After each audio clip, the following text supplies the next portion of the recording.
ese estrés es tan agudo que se desesperan las personas y luego ya van con el médico, sin ofender si hay algún médico acá, con todo respeto, por supuesto. Van con el médico y entonces el médico pues les receta X medicamento. Y efectivamente ese medicamento probablemente te vaya a aliviar la molestia que tiene en determinado órgano, pero los efectos colaterales, los efectos secundarios del medicamento te van a hacer pedazos otros órganos. Y ahí es donde entonces el cerebro dice, bueno, yo ya había mandado la orden de,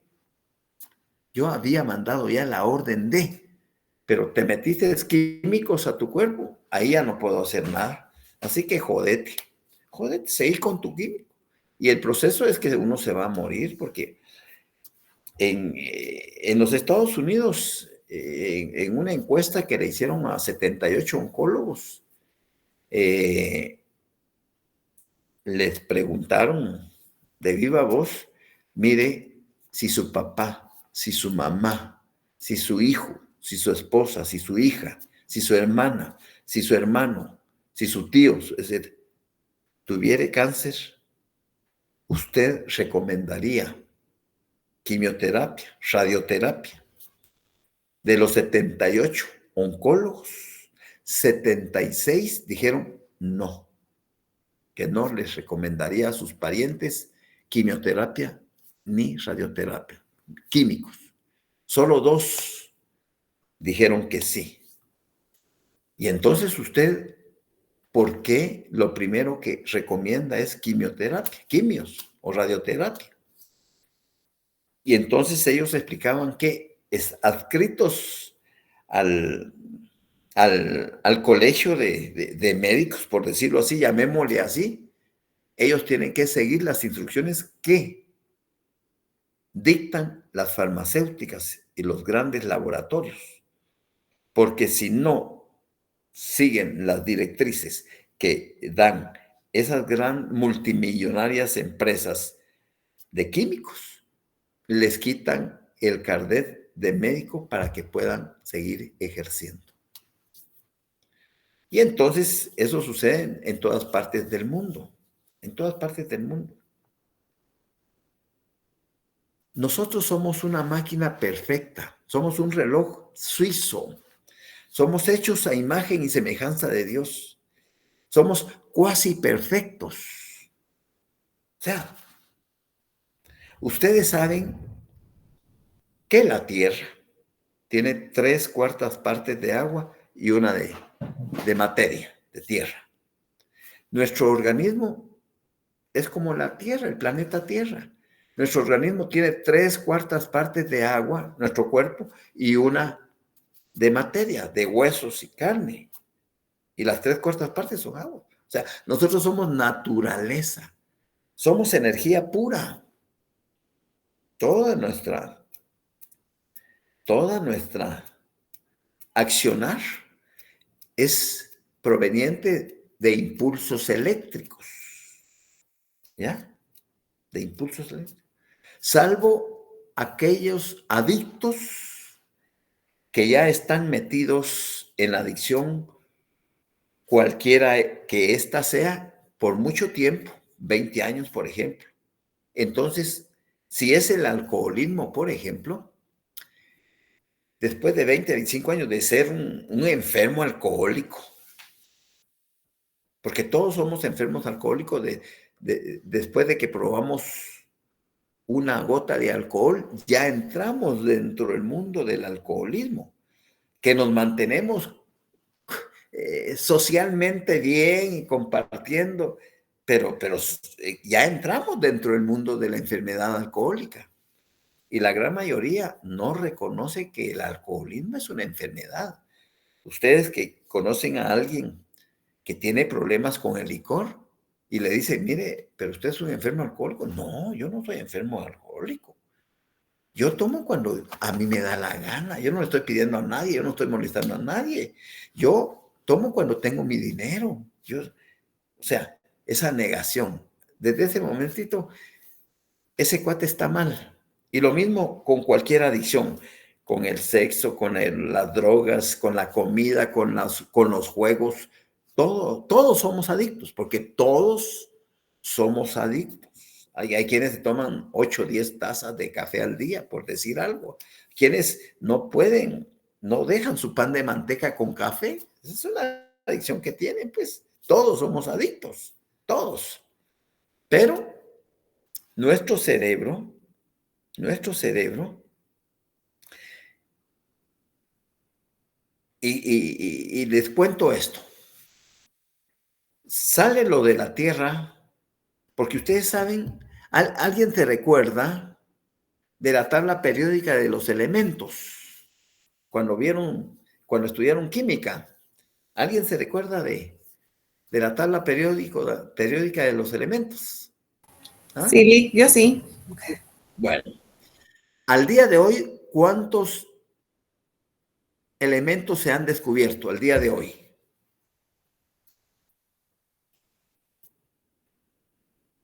Porque en mi tiempo, cuando yo estudié química, iban por 106 o 108 elementos.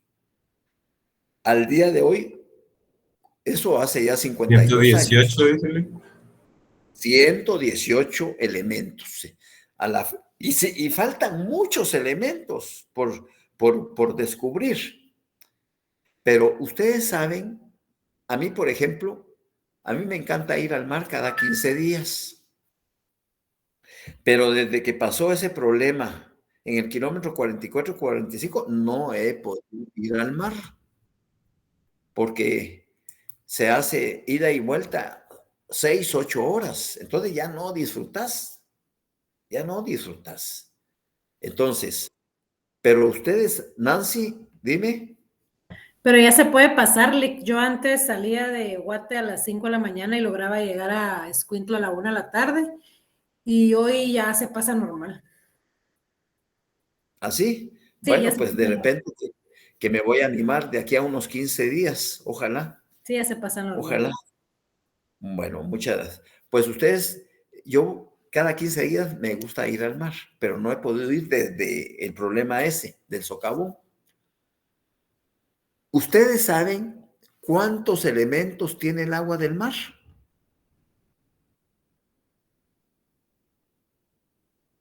78 elementos de la tabla periódica de él.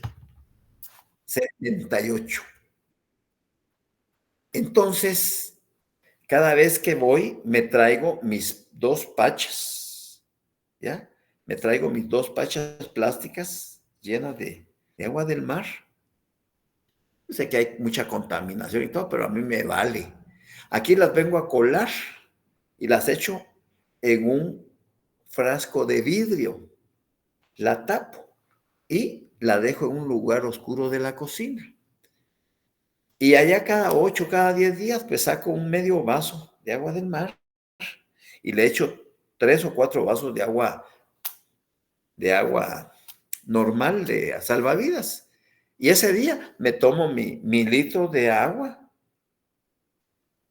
prorrateada con ese medio vaso de agua y me estoy nutriendo interiormente con esos elementos.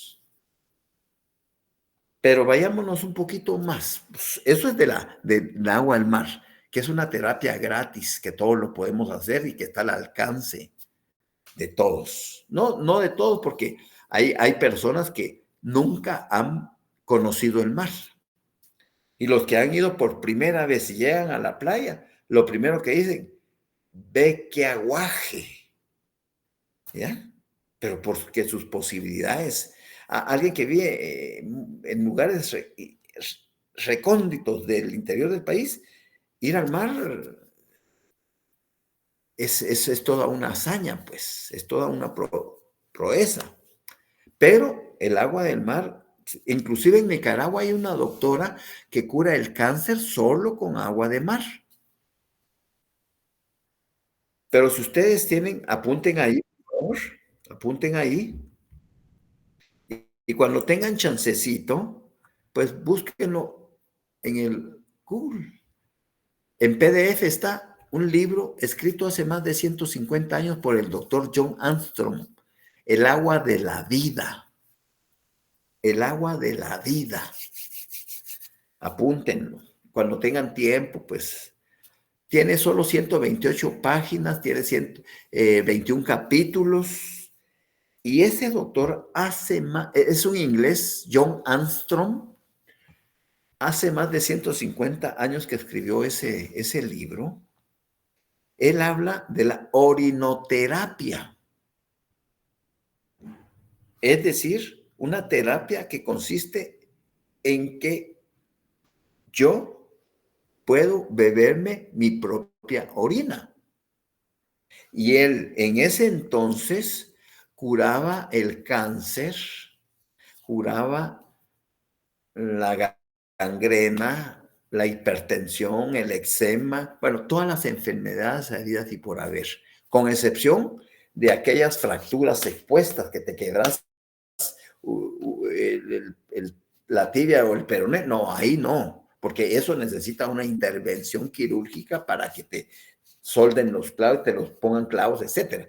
Pero enfermedades producidas en el organismo por los órganos, pues él las curaba con ayuno y la ingesta de orina.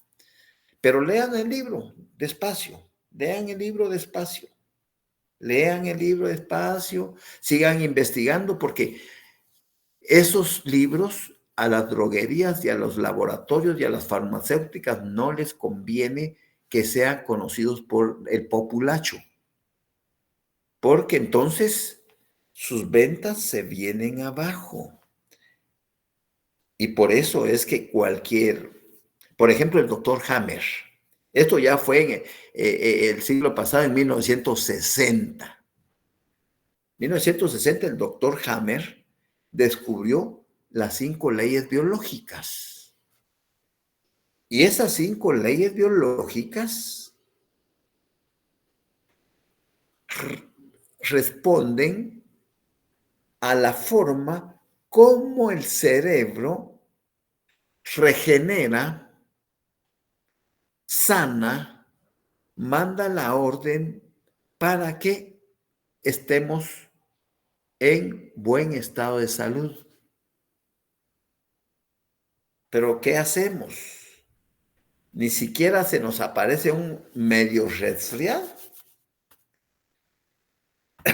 una tosecita así, y ya, a la farmacia, un Panadol, un esto, un aquel.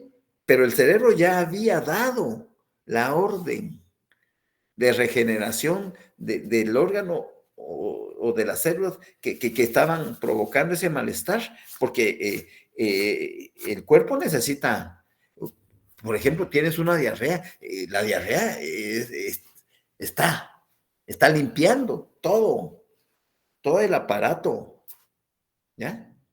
Digestivo, pero nosotros nos asustamos. Y entonces, y vamos con el doctor y no, lo que hay que hacer ahí es tomar suero para no dejar de hidratarse. Una vez nos mantengamos hidratados, no va a haber ningún problema. Y las deposiciones que sean,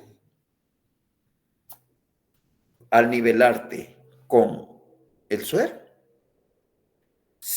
puedes tú mantener tus niveles. Pero vamos luego con el médico y el médico, mire, tómese esto, echa cuestiones químicas que probablemente te van a aliviar te van a cortar la diarrea, pero los efectos secundarios y colaterales van a repercutir en tus riñones, en tu hígado, en esto, en aquello. Entonces ese es el problema. Imagínense que ese libro tiene ya tantos, y en la antigüedad,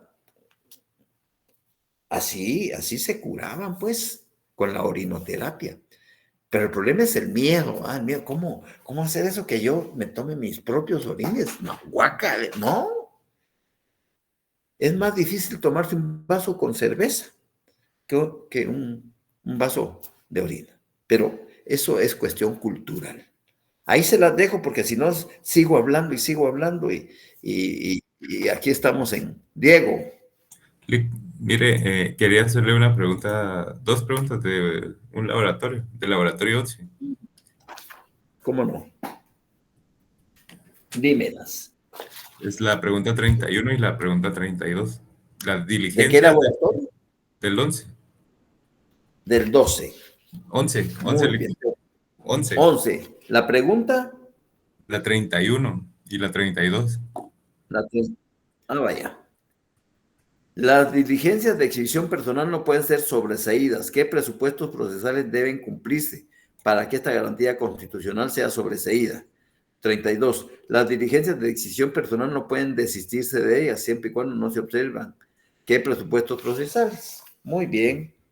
Te vas al artículo 110 de tu ley de amparo. Te vas a tu artículo 110 de tu ley de amparo y dice desestimiento y sobreseimiento. Las diligencias de exhibición personal no pueden ser sobreseídas ni se pueden desistir de ellas. Y aquí está la respuesta, subráyalas.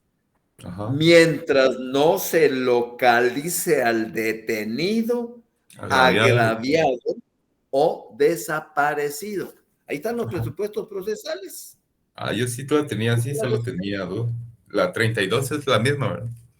Es la misma. Ok, ¿Por listo. qué? Le voy a poner el caso concreto. Cristina Sicavisa. El proceso de ella sigue abierto. Ajá.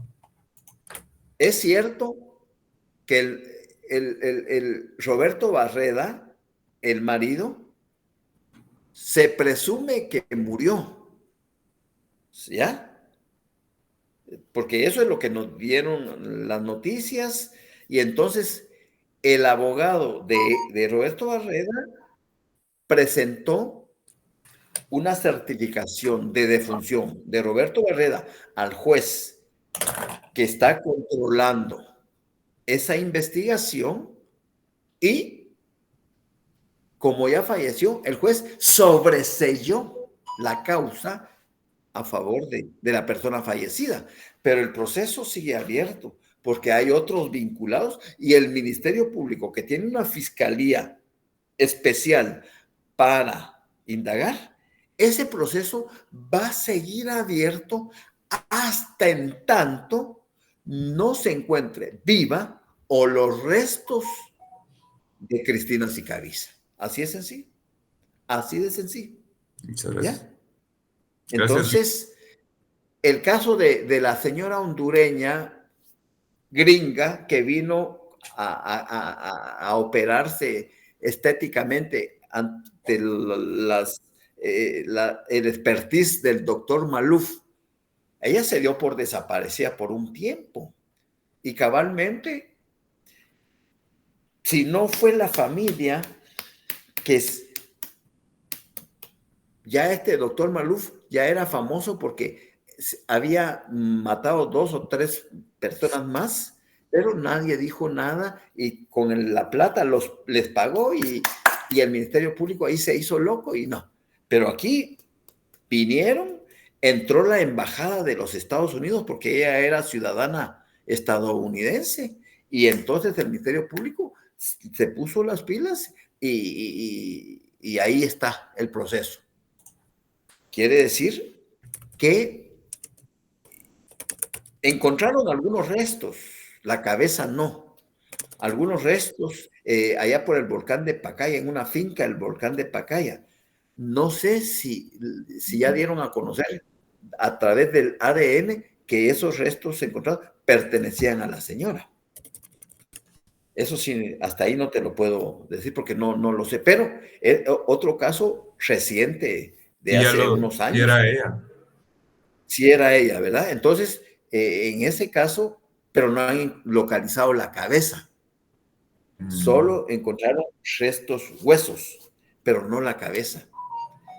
Y hasta que no den con el paradero de la cabeza, entonces no pueden circunstancialmente dar por cerrado el caso, independientemente que ahí existen agravantes por la forma en que procedió, por, por, por alevosía, con ventaja, con nocturnidad, asociado con otros, aunque ya unos se declararon testigos protegidos y declararon en contra de él, siendo trabajadores. Entonces, qué caso más espeluznante, pues, como profesional. Pero como son gente de mucha plata, ellos resuelven sus problemas con el dinero. Pero en este caso, intervino la embajada de los Estados Unidos porque ella era ciudadana estadounidense y entonces ahí la situación cambió. ¿Ya? Y lo que se puede esperar es que sea condenado a mínimo 50 años de prisión, pues. ¿Ya? Más las responsabilidades penales civiles y la reparación digna. A ver en qué para. Pero entonces la respuesta es esa, ¿verdad? Un, una exhibición personal nunca puede ser sobreseída o desistida hasta que no aparezca el sindicado, el agraviado o, como dice, el desaparecido. Y en este caso, el Ministerio Público, en esta Fiscalía Especial, seguirá investigando, pero imagínense que si lo llevaron la cabeza a, a las En 3 ácido. calaveras o la echaron en un ácido. Pero ¿Qué va ahí a pasar? la prueba no sería la ADN de las demás Por pruebas. eso, correcto, correcto. Esa es la prueba Regia. reina, que esos huesos pertenecen. Pero ¿y la cabeza? Sí, Porque no los apareció. mujeres quieren darle cristiana sepultura, pues. Lick, Lo mismo, pero creo que sí le dieron inhumación a ella. bueno, como te repito, si la encontraron completa, qué bueno, y ya la inhumaron, qué alegre, porque ellos se quedaron en paz. Ya será la justicia la que se encargue del proceso, ¿verdad? Pero yo tenía entendido que sí habían aparecido restos humanos, pero no la cabeza. Eso era lo que tenía entendido. Y ahí Eric, pueden pedir extradición, ¿verdad, Lick? sí, totalmente, totalmente, claro que sí. Eric, Buenas noches, Lick. Mucho Gracias, gusto Lick. saludarlo. Solo fíjese que de esa misma pregunta yo tengo una duda y no sé si estará bien preguntarle, pero para quitarme la duda es, ¿cómo definimos presupuesto procesal, Lick? Perdone.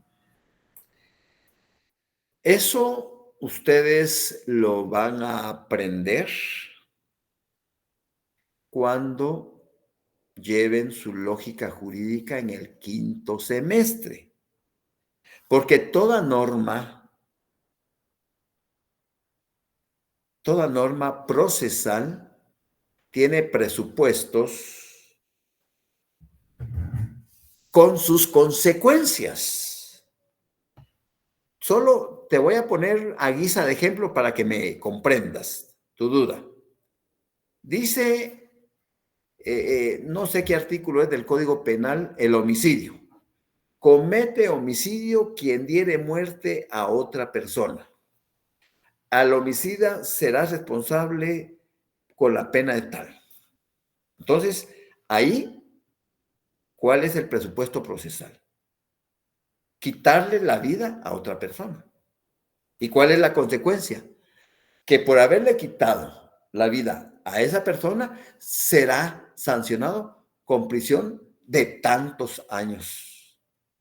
Eso ustedes lo van a ver en lógica jurídica, todas esas clases de juicios. Entonces, cada norma tiene sus presupuestos procesales y sus consecuencias.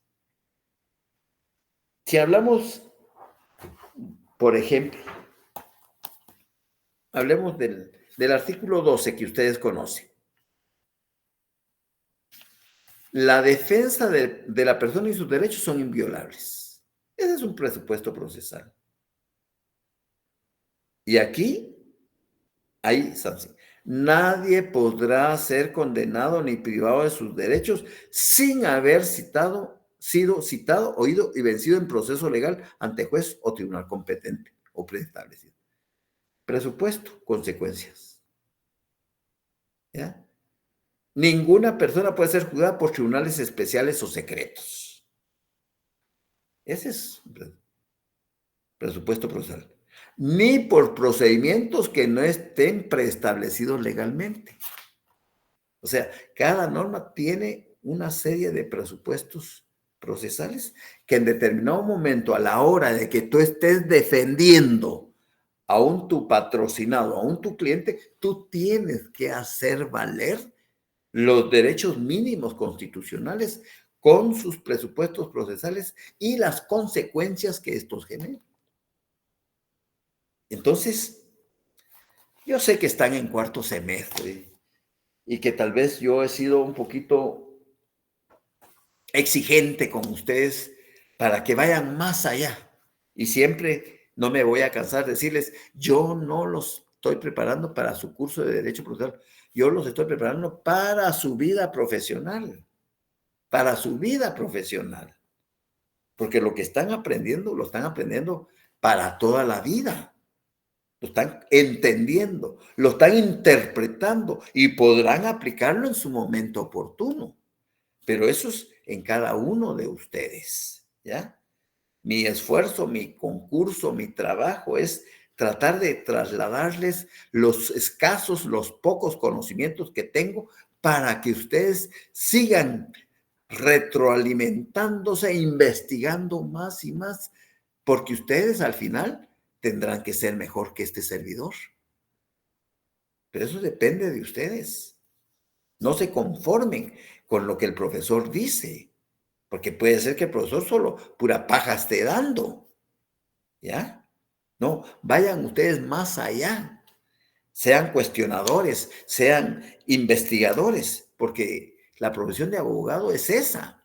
Ser realmente, si quieren ser de la excelencia, pues, ustedes tienen que ser los mejores siempre. Ustedes tienen que ser los mejores. Pero para ser los mejores, tienen que hacer la diferencia. Y la diferencia se hace con quemándose las pestañas.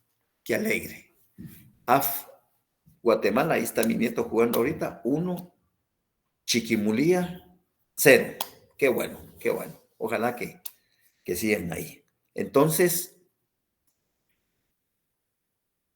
yo sé que van en la subida de media carrera, de la mitad de la carrera. El otro semestre ya llegan al quinto.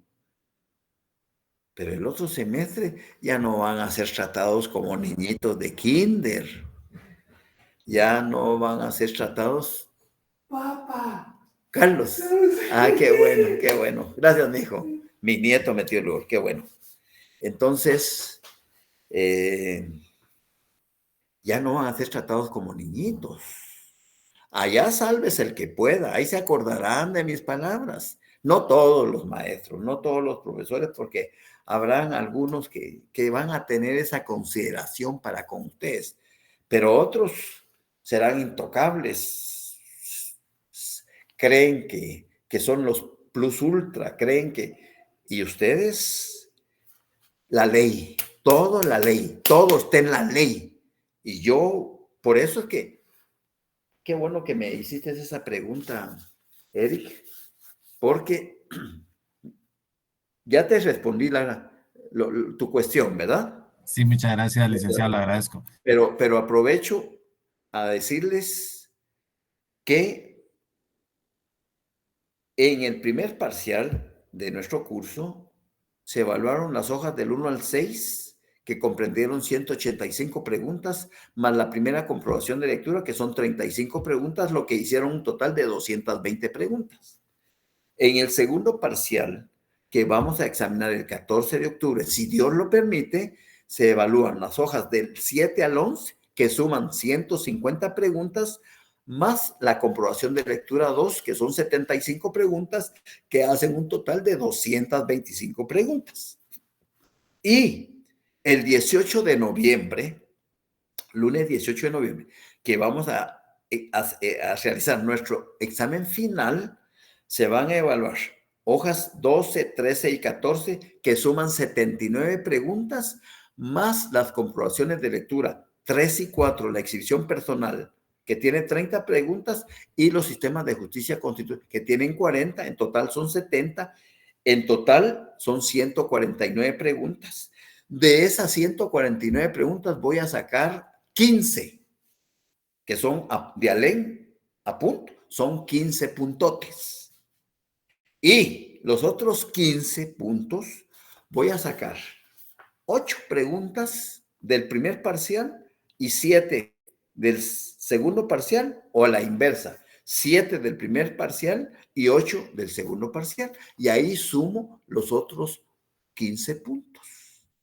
En total, ustedes, en su texto paralelo, tienen que tener 594 preguntas. 594 preguntas. Es un libro.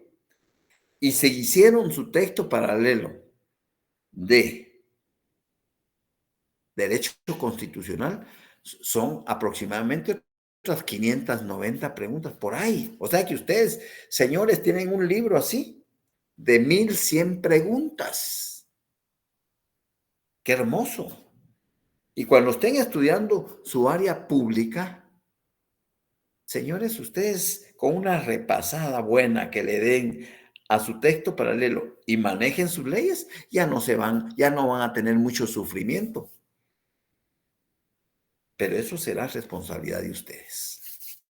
¿Estamos?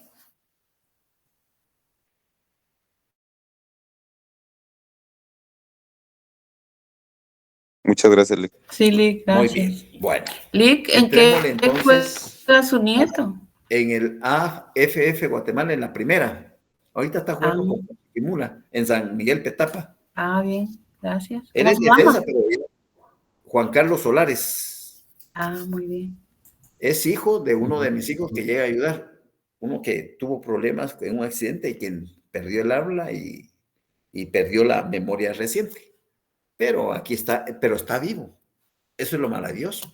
Sí, así es. Maravilloso. No le tengo que llevar flores al cementerio porque aquí lo tengo conmigo.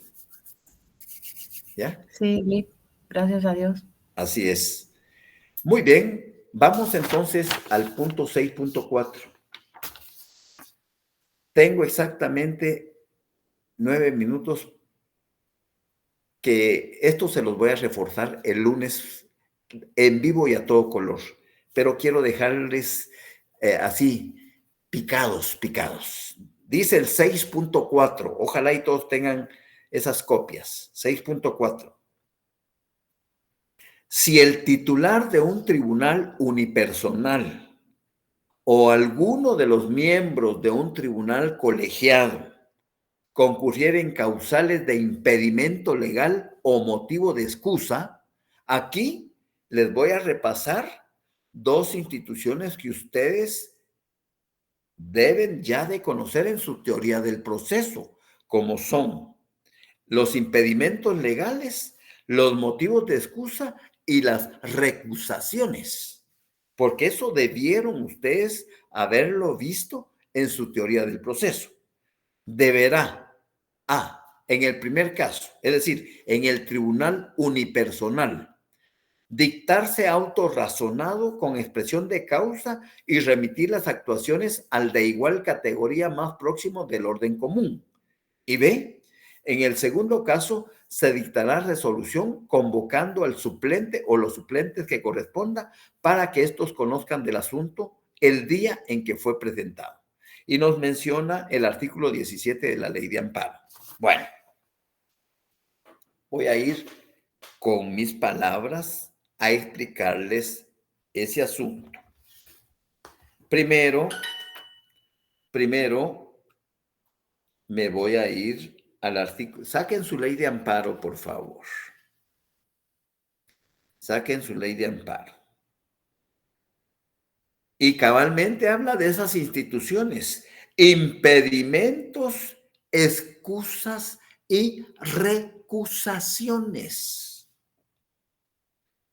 Cuando el tribunal ante el cual se pida amparo tenga impedimento legal o motivo de excusa, subráyenme esto a partir de este momentito. Subráyenme esto, por favor. Después de conceder la suspensión del acto, resolución o procedimiento reclamado, si fuere procedente, hasta ahí subráyenme eso. Vuelvo a leerlo de nuevo y hago la siguiente pregunta. ¿Qué artículo, Lic? Perdone, no escuché. Artículo 17 de la Ley de Amparo. Artículo 17 de la Ley de Amparo. Comienzo a leer. Cuando el tribunal ante el cual se pida amparo tenga impedimento legal o motivo de excusa, aquí me comienza a subrayar. Después de conceder la suspensión del acto, resolución o procedimiento reclamado, si fuere procedente, coma, ahí paren. Ahí paran el subrayado. Eso que acaban de subrayar, procesalmente, ¿cómo le denominamos?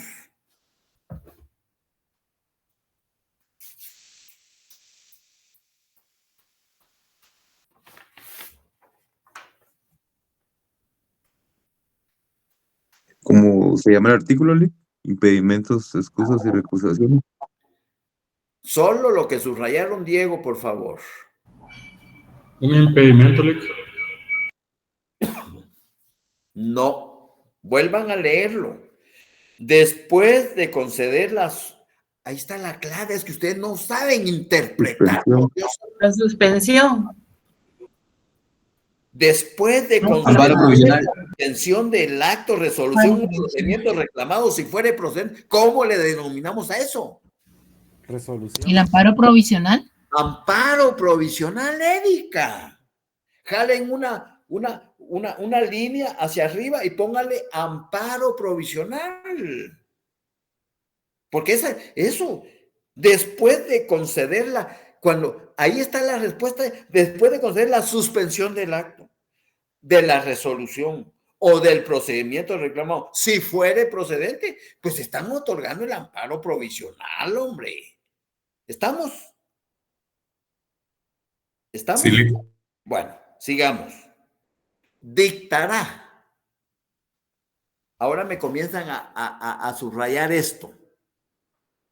Auto razonado con expresión de causa y pasará inmediatamente los autos al de igual categoría más próximos del orden común. Eso que les acabo de decir, me lo subrayan. Vuelvo a decir. Dictará, eso no lo subrayen. Auto razonado con expresión de causa y pasará inmediatamente los autos al de igual categoría más próximo del orden común. ¿Cómo le denominamos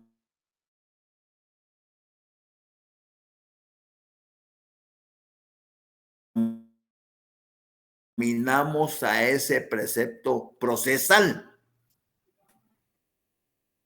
¿Autorrazonable? No. Ya lo vimos muchas veces y lo vimos presencialmente. Vuelvan a leerlo, comprendan, interpreten, por favor. Hagan su esfuerzo. ¿Ese es el despacho, Lic, o el exhorto? ¿Tendría que ser como un encauzamiento? No. Rosa Marlene tiene razón, pero no puede decir café con pan, no. O es despacho o Sería es el exhorto. despacho. De igual a igual. Despacho. Ay, Dios. El exhorto, perdón, exhorto. De igual a igual es exhorto. Entonces, jalen ahí y pónganle exhorto. Exhorto, ahí hay un exhorto. Porque dice, dictará auto razonado con expresión de causa y pasará inmediatamente los autos al de igual categoría más próximos del orden. Son iguales. Entonces, por medio de un exhorto le traslada no solo el auto razonado, sino todo el expediente para que el tribunal siga conociendo del amparo. ¿Y por qué razón? Porque el amparo debe conocerse el mismo día en que se presentó. ¿Por qué razón? Porque en el amparo, todos los días y horas son hábiles. ¿Por qué razón? Porque en el amparo el tribunal debe darle prioridad al amparo sobre los demás asuntos. ¿Por qué razón? Por el impulso de oficio, porque solo la presentación del amparo es rogada y todos los demás trámites del amparo caen bajo la responsabilidad del tribunal.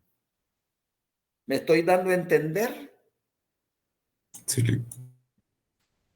Bueno, sigamos. Exhorto. Muy bien. Inmediatamente, eso sigue con lo mismo. Inmediatamente a los suplentes. Bueno. Entonces dice, si se tratare de miembros de un tribunal colegiado, se ordenará en su caso la suspensión del acto. Aquí es otro. Comiénceme a subrayar, por favor. A partir de no. Se tratare de los miembros de un tribunal colegiado, se ordenará en su caso la suspensión del acto y se llamará inmediatamente a los suplentes a efecto de que el tribunal quede integrado en la misma audiencia en que se presente el amparo. Todo eso subrayado. Vuelvo a repetir. Si se tratare de los miembros de un tribunal colegiado, se ordenará en su caso la suspensión del acto y se llamará inmediatamente a los suplentes a efecto que el tribunal quede integrado en la misma audiencia en que se presente el amparo. ¿Cómo se llama eso que acaban de subrayar?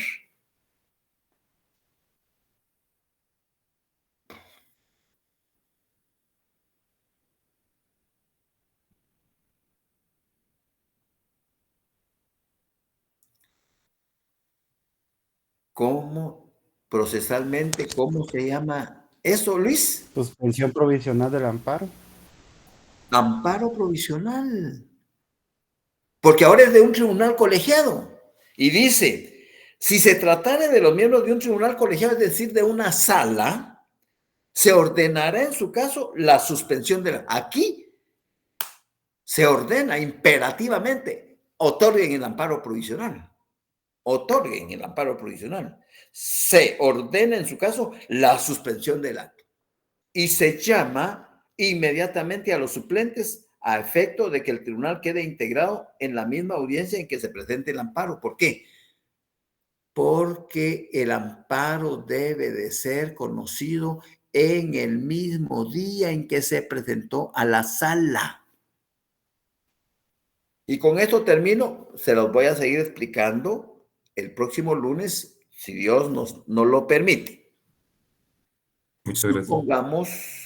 Supongamos que se presenta un amparo en X sala del territorio nacional.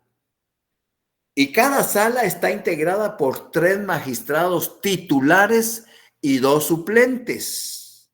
Cada sala está integrada por 3 magistrados titulares y 2 suplentes. Resulta que en el tribunal, en la sala o en el tribunal colegiado que se presentó el amparo, resulta que uno de los magistrados titulares pidió permiso a la corte porque su hijo va a contraer matrimonio civil en el DF, en el Distrito Federal, y se fue desde el día de ayer. Se fue con destino al distrito, con permiso, por una semana. Pero cabalmente hoy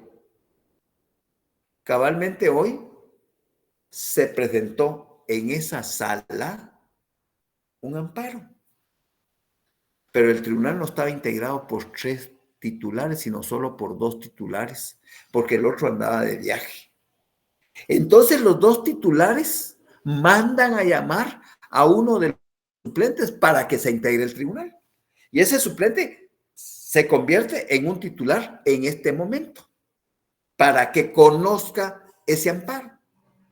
¿Y por qué razón? Porque los amparos que se presenten deben ser conocidos el mismo día en que fueron presentados. Puede ser que uno de los 3 titulares esté hospitalizado por razones de salud. Se presenta un amparo en esa sala, inmediatamente los otros 2 mandan a llamar al suplente. Puede ser que en una sala uno está en un hospital, en un sanatorio, y el otro anda de viaje en el interior y presentan un amparo y solo hay un titular. Pues el titular manda a integrar a los 2 suplentes para que se convierta en un tribunal colegiado. ¿Cómo la ven? ¿Todo bien? Los Licenciado, veo. Dale, Eric. Perdón, una pregunta. ¿En algún momento no se puede quedar sin ningún titular? Pero se puede dar el caso. ¿Qué pasaría ahí si solo hay 2 suplentes? Entonces se manda, la Secretaría de la Corte manda a ordenar que se integre con los otros suplentes de las otras salas. Así de simple. Gracias, licenciado. Licenciado, siempre del mismo territorio. No necesariamente, de la misma competencia y jurisdicción. Comencemos a hablar en conceptos jurídicos, ¿ya? Dentro de la misma jurisdicción. Hablar jurisdicción es el espacio territorial que se le dio a la sala para que conozca si es una sala, por ejemplo, la sala de Antigua, Guatemala, conoce no solo el departamento de Zacatepeque, sino Chimaltenango, sino también otro departamento. Entonces, esa es su jurisdicción territorial y su competencia puede ser la competencia que conozca en familia, en penal, en civil, en laboral. Pero eso ya lo vamos a ver un poquito más despacio. ¿De acuerdo? Así que, colorín colorado, esta clase se ha terminado y si Dios nos lo permite, los saludo el próximo lunes. Gracias por... Gracias, Lick. Feliz noche. Feliz noche, Lick. Buenas Gracias. noches. Un abrazo. Y que tengan un feliz fin de semana.